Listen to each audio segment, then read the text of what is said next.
اطلاعاتی درباره برنامه صرفه‌جویی در مصرف انرژی در خانه، مشاوره و تعویض دستگاه‌ها. خانم‌ها و آقایان محترم، شما در برنامه صرفه‌جویی در مصرف انرژی در خانه از طرف صندوق اقلیم و انرژی ثبت نام کرده اید. از این بابت بسیار سپاسگزاریم. این برنامه شامل 3 مرحله است. اول، مشاوره اولیه.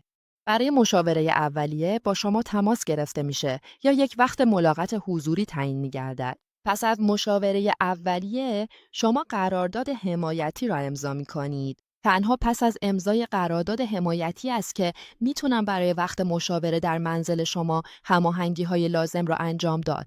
دوم، مشاوره در محل.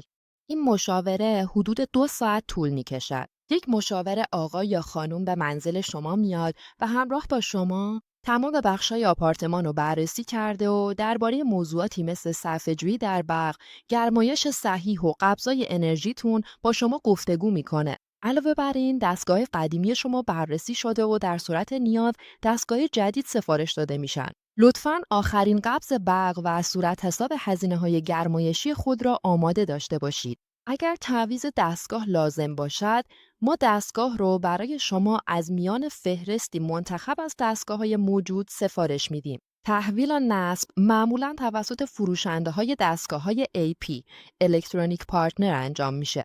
سوم، تعویض دستگاه.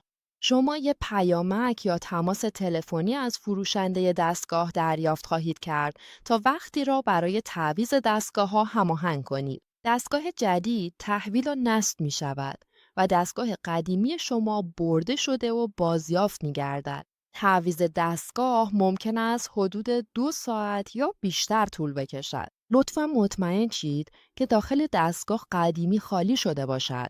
نکات مهم: تعویض تنها در صورتی امکان پذیر است که شما یک دستگاه قدیمی داشته باشید.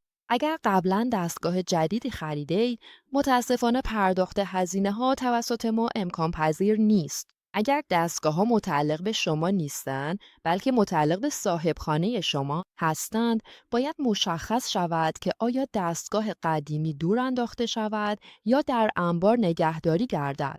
در طول فرایند مشاوره از تمام اتاق‌های آپارتمان شما بازدید خواهد شد. اگر حیوان خانگی دارید، لطفاً مطمئن شید که مزاحم روند مشاوره نشن.